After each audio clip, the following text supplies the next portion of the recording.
Hey everybody. This past weekend, as most of you know, I was at Historicon, the world's largest, or country's largest, historical wargaming convention down in Lancaster, Pennsylvania.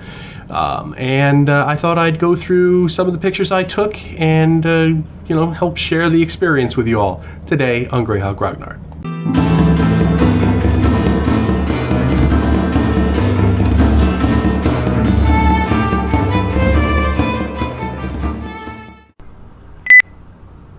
So this was the very first picture I took at the con. I don't know what the... Oh no, this was a very neat game. The guy had printed out a large topographical map, and underneath it he put various things to add elevation to the map itself. You can see the lines where the elevation is. It was just a very cool looking map.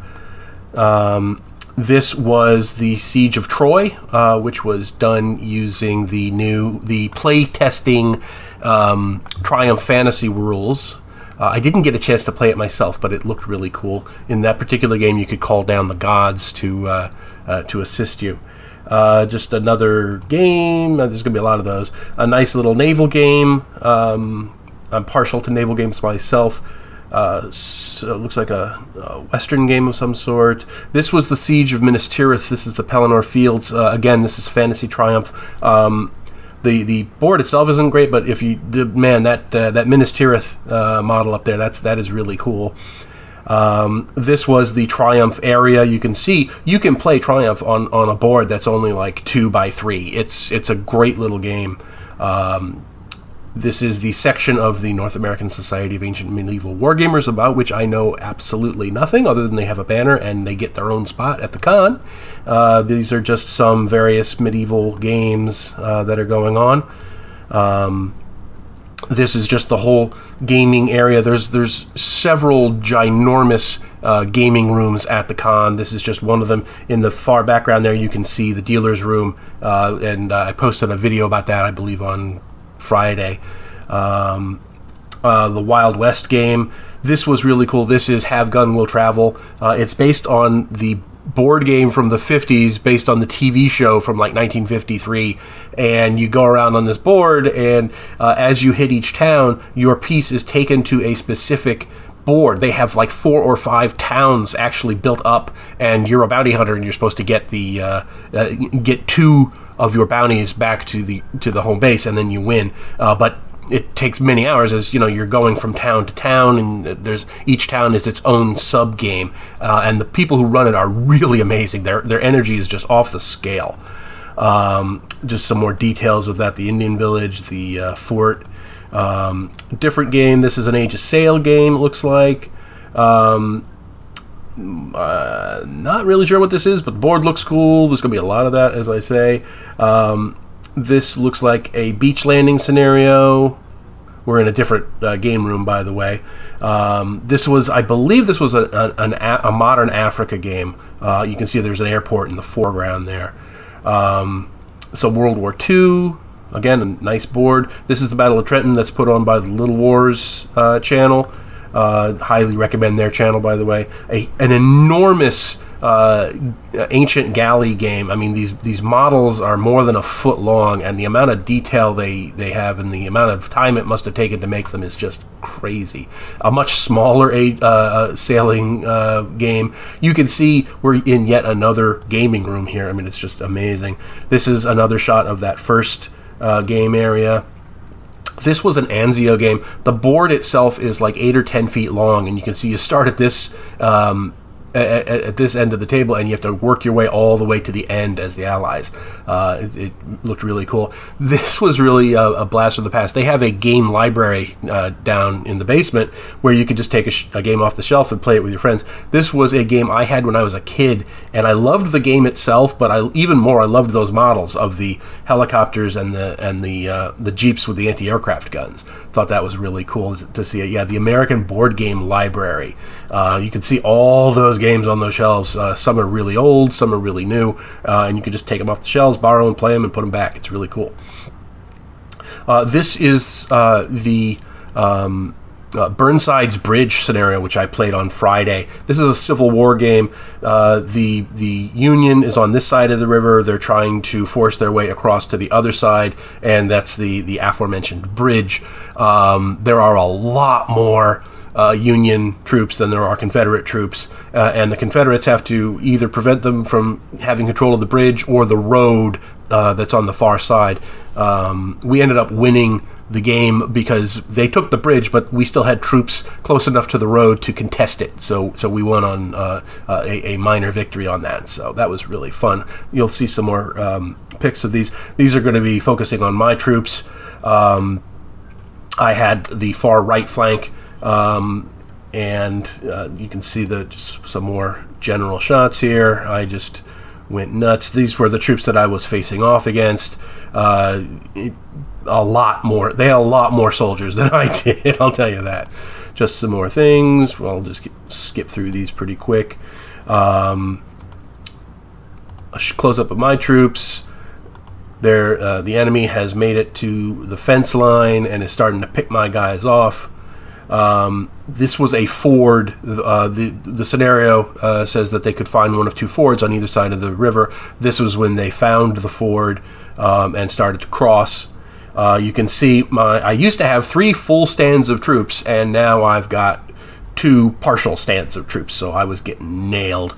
The yellow tabs on the troops mean that I have to that I fired and I need to reload. So it goes into that level of depth. These by company into line rules. More guys coming across the river. This was the far end of the game. You can see there's another ford at the end there, and Union troops are starting to pour over. This was the rules. The Union troops over the bridge. Unfortunate for the Confederates. For the Confederates. And here I am down. No. This was a stand of troops that was ready to meet the Union coming over the bridge. Me not being able to stop the Union, and my troops get smaller and smaller. Here I am. The Union is just about to make the bank here. We'll zip through these. You can see tons of Union soldiers on the other ford. This was our strong point behind the wall. Those are the troops that were able to contest the road eventually. More Union troops. You can see we've got the casualty markers on the board. The Union's starting to come up the hill, and I'm not long for this world. There I am. All of my stands reduced to casualty markers. More Union troops coming over. Boom, boom, boom. This is the troops overrunning my position where I used to be, trying to get to that strong point. They don't quite make it, but they make it over, and that's what counted. But we ended up winning. More just games in yet another game room here. I think these are just a couple of random things. This was Oz. This was a War of Oz thing, and you can see over there's like Munchkin Town, and it's that Oz. So it's a relatively new game, I believe. I believe it's ported over from England. I'm not entirely sure. I really liked the way they did that. This is another view of the Siege of Troy with people actually playing it. This was the Kanalkamph game that I played in. I was one of 3 German players. We were trying to sink British ships as they were going through the channel. We had epically bad dice rolls on this game. You can see we've got our bombers, fighter cover. Didn't matter. We didn't sink a single ship. We only shot down 2 Spitfires, and we lost like 11 or 12 of our planes. It was a complete catastrophe. We couldn't roll to save our lives. It was just ridiculous. Again, I'm just going to go through this. I liked this game. I don't normally like airplane games, where you have one plane and you're barrel rolling and you have to decide what, all that stuff. That game was really cool because you actually had a squadron, so it was much more abstract. You can just move from square to square. Facing was very, very simplistic. Only bombers had facing. It was rules light enough that I could really enjoy it. This was another game, a kind of a fantasy game set in Renaissance Italy, with War Machines by Leonardo da Vinci, which was a really cool concept, I thought.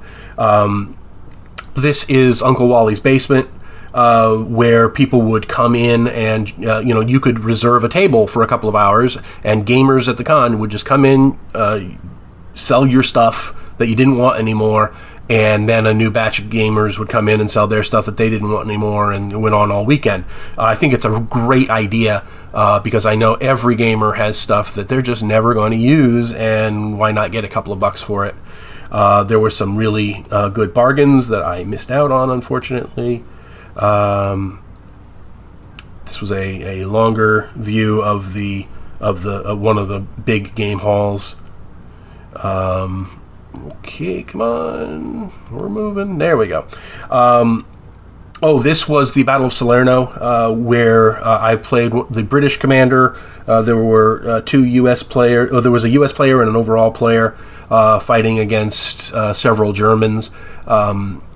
This was a 3mm game, which I'd never played in that scale before, and it's a big epic game, so it's worth having that thing. You had the big arrow you see is you have to set your orders, and that tells the unit what direction to go in, and they can't deviate from that direction until you give them new orders. The kicker is each side has a limited number of orders they can give during the entire game. We didn't know how many the Germans had. They didn't know how many we had. Turns out we had a lot more than they did, so we could maneuver a lot better than they could. This is my British forces about to take on the Germans, and my dice rolls in this game were amazing. I took out 2 entire German regiments, and they couldn't even scratch me. You can see I'm just kind of, as these pictures go, you'll see I'm kind of rolling them up. This is happening in the middle of the board. All right, let's see if I can do this. There we go.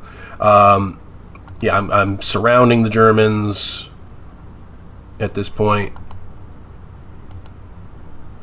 This is a bigger view of the Americans advancing on the town of Persano. You can see there's a couple of rivers there, and at the very back you can see a town, Point Bella, it looks like. That was the town I was supposed to be able to take, and I couldn't. I was 3 inches short at the end of the game, and that was most distressing, but we would have won come the morning if we had had one more turn. And here we have a shot of that beautiful Crocodile Games setup they have for their game War Gods. It's just gorgeous. We've got a dungeon kind of game going on here. Some sort of fantasy game with a big volcano in the middle. I just thought the setup looked really good. A Battlestar Galactica game I stumbled across using. I think this was using full thrust rules, I believe, and I think they had custom printed off the figures. They look gorgeous. Another looks like a Old West game. Maybe I see cactuses. Maybe a Medievals game. No, that's a Medievals game. And Talos, again from Crocodile Games. This was a something they used in one of their games. This is the figure. This was the Iron Golem, the original Iron Golem that Ray Harryhausen had designed the original for Jason and the Argonauts. This is obviously a copy of that, but it's the same design, and it just looks amazing. Having that as an objective on the board is just too cool. Magic and Tech, a playtest, very cool, using flats. Another really cool game, Mythic Americas. This is actually done by a company that's relatively local to me. It's a set of fantasy skirmish rules using Native American and related cultures. So you can see there's Quetzalcoatl there, there's Wendigo, and the figures are just unbelievably amazing. When you see them close up, they're the whole line. If you're interested at all in that sort of culturally based game, I can't recommend this highly enough. It is very cool. And we end on my haul from the con. I got a solo game about the Civil War. I got an old SPI game about the Battle of Austerlitz that actually has a whole bunch of stuff, extras inside. The director's cut of the movie Gettysburg, which is really cool. A bunch of terrain, an entire Essex minis, feudal French army, and a bunch of other Essex and Essex and Blue Moon figures that are going to be used in my Armies of Greyhawk project. So there you are. That's the con. Hope you enjoyed seeing the slides of my trip. And if you ever go to one of these cons on the East Coast, please let me know. If we're together at the same place in the same con. I met a few fans of the channel there this weekend. If you're going to be at a con that I mentioned I'm going to, please let me know, and I would be more than happy to stop and have a drink with you.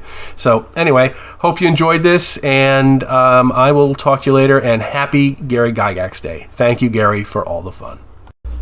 Thanks for watching today's video. Please remember to hit the like button and subscribe to the channel. Below you'll find links to my Patreon, which helps make these videos possible. You'll also find the web store where you can buy my books, and my blog where you'll find all sorts of free downloads and other articles. Thanks, and have a great day.